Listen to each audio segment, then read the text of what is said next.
افغانستان میں 6.3 شدت کا زلزلہ، کئی علاقے لرز گئے، 7 افراد کے جاں بحق ہونے کی تصدیق، 150 سے زائد زخمی، اموات میں اضافے کا خدشہ، زلزلے سے صوبہ سمنگان اور بلخ شدید متاثر، مزار شریف کی تاریخی عمارت کو نقصان پہنچا، دارالحکومت کابل میں بھی جھٹکے، لوگ خوفزدہ ہو کر گھروں سے باہر نکل آئے، متعدد عمارتوں کے شیشے ٹوٹ گئے، کچی دیواریں گر گئیں۔ امریکی جیولوجیکل سروے کے مطابق زلزلے کا مرکز افغانستان کا علاقہ خلم اور گہرائی 27 کلومیٹر تھی۔ جھٹکے تاجکستان، ازبکستان اور ترکمانستان میں بھی محسوس کیے گئے۔ پنجاب کے کئی شہروں میں اسموگ کا راج، لاہور آلودہ ترین شہروں میں دنیا بھر میں آج بھی سر فہرست، ایئر کوالٹی انڈیکس 441 تک جا پہنچا، گجرانوالہ 686، قصور 635، شیخوپورہ 441 اور فیصل آباد میں 406 ریکارڈ۔ انتظامیہ کی شہریوں سے ماسک پہننے کی اپیل۔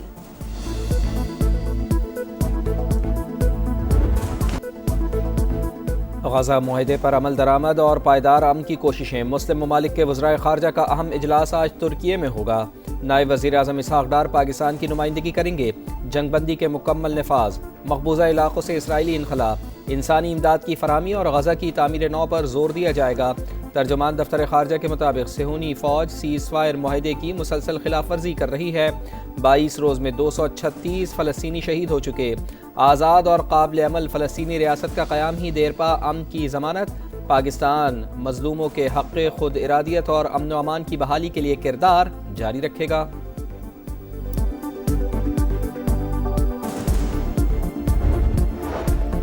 غزہ مغربی کنارے کے لیے مشترکہ حکومت ناگزیر، 2 ریاستی حل کے سوا کوئی متبادل نہیں۔ قطری وزیر اعظم شیخ محمد بن عبد الرحمن ال ثانی کا CNN کو انٹرویو، کہا فلسطینی اتھارٹی فلسطینیوں کی واحد نمائندہ، عبوری ٹیکنوکریٹ کمیٹی پر مشاورت جاری ہے۔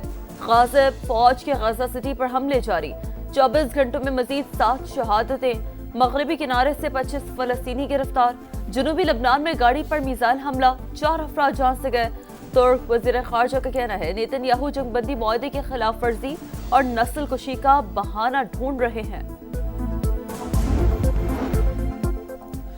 حماس نے مزید 3 یرغمالیوں کی لاشیں اسرائیل کے حوالے کر دیں، ڈیڈ باڈیز تل ابیب منتقل۔ صہیونی وزیر اعظم کا حماس کے خلاف کارروائیاں جاری رکھنے کا اعلان، کہا غزہ کے کچھ حصوں میں اب بھی حماس کے مراکز موجود ہیں جنہیں مکمل طور پر ختم کیا جا رہا ہے۔ اپنی فوج کو نقصان پہنچانے کی کسی بھی کوشش کا بھرپور جواب دیں گے۔ کارروائیوں سے متعلق امریکہ کو صرف آگاہ کرتے ہیں، اجازت نہیں مانگتے۔ حماس کا ضامنوں سے جنگ بندی معاہدے پر عمل درآمد کا مطالبہ۔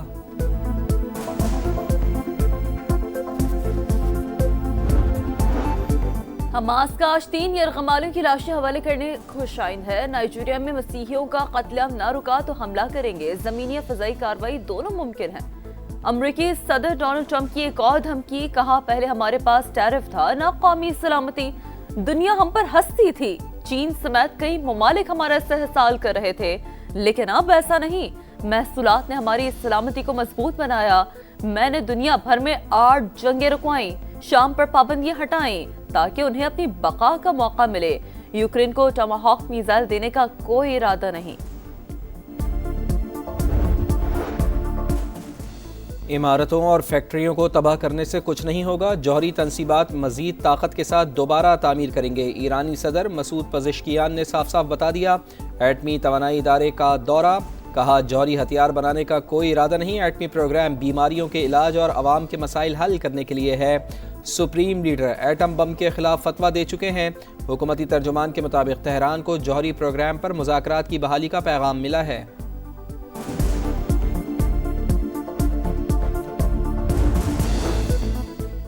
PKLI میں جگر کی پیوند کاری کے 1000 کامیاب آپریشن، اہم سنگ میل عبور کرنے پر وزیر اعظم شہباز شریف کا اظہار تشکر۔ جو پودا 2017 میں لگایا تھا آج تناور درخت بن گیا، اب تک 40 لاکھ مریض مستفید ہو چکے ہیں۔ ماضی میں ادارے کو تباہ کرنے کی سازشیں ہوتی رہی، مریم نواز کی محنت قابل ستائش، ڈاکٹر سعید اختر اور ان کی پوری ٹیم خراج تحسین کی مستحق ہے۔ وزیر اعظم آزاد کشمیر کے خلاف عدم اعتماد کب آئے گی، فیصلہ نہ ہو سکا۔ پیپلز پارٹی تاحال وزارت عظمیٰ کے لیے اپنا امیدوار فائنل نہ کر پائی، چاروں امیدوار اپنی اپنی لابنگ میں مصروف۔ نون لیگ سے شراکت اقتدار کے فارمولے پر بھی اتفاق نہ ہو سکا۔ ذرائع کے مطابق تاخیر کے باعث چودھری انوار الحق کا سیاسی گراف بڑھ رہا ہے۔ آج تحریک عدم اعتماد جمع نہ ہوئی تو پوزیشن مزید مضبوط ہو جائے گی۔ سہیل آفریدی کو دہشت گرد بنانے کا بیانیہ بنانے کی کوشش کی جا رہی ہے۔ وہ کور کمانڈر ہاؤس پر حملے کے وقت لاہور میں موجود ہی نہیں تھے۔ خیبر پختونخوا کے وزراء کی press conference, radio Pakistan Peshawar پر حملے کی تحقیقات کے لیے کمیشن بنانے کا اعلان۔ بولے وزیر اعلیٰ سے متعلق جھوٹ بولنے والوں کو بھرپور جواب دیا جائے گا۔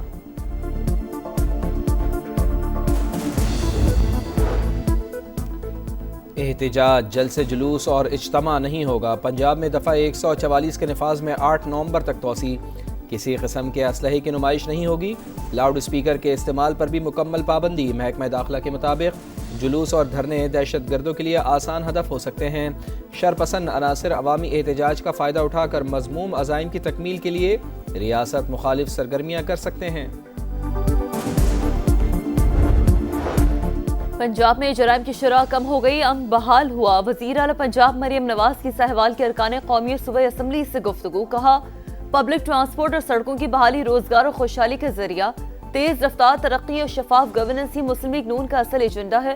ملاقات میں امن و امان کی صورتحال اور عوامی فلاح کے منصوبوں پر بھی تبادلہ خیال۔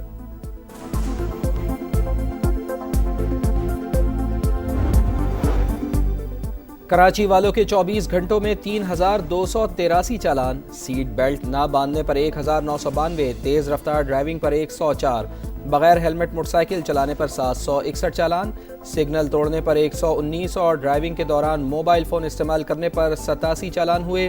امیر جماعت اسلامی کی سندھ حکومت پر کڑی تنقید۔ کہا پیپلز پارٹی نے لوٹ مار کا بازار گرم کر رکھا ہے۔ صوبائی حکومت اور قبضہ میئر عوام کے لیے مصیبت بن چکے۔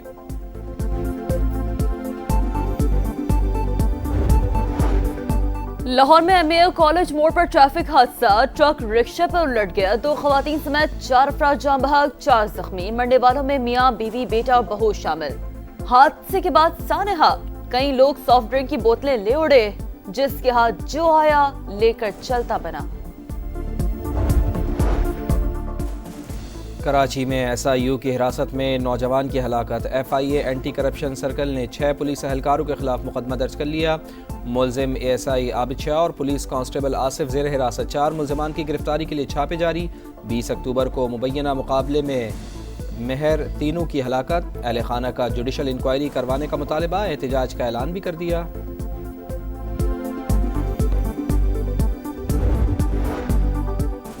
کراچی کے علاقے بلدیہ اتحاد ٹاؤن میں ڈکیتی مزاحمت پر فائرنگ، 17 سال کا نوجوان جاں بحق۔ افتخار 5 بھائیوں میں سب سے چھوٹا اور موبائل کی دکان میں کام کرتا تھا۔ شہر میں رواں سال خونی لٹیروں کے ہاتھوں جاں بحق افراد کی تعداد 75 ہو گئی۔ سندھ میں قاتل مچھر کے وار جاری۔ حیدرآباد میں ڈینگی سے مزید 2 افراد جاں بحق، اموات کی تعداد 26 ہو گئی۔ 24 گھنٹے میں 793 کیسز رپورٹ ہوئے۔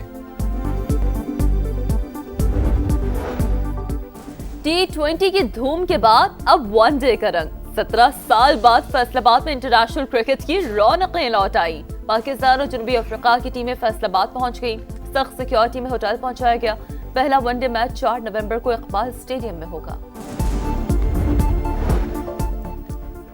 بھارت نے پہلی مرتبہ ویمنز ورلڈ کپ جیت لیا۔ فائنل میں جنوبی افریقہ کو 52 رن سے شکست۔ پروٹیئرز 299 رنز کے تعاقب میں 246 رنز پر ڈھیر۔ افریقی کپتان کی سینچری رائے گا۔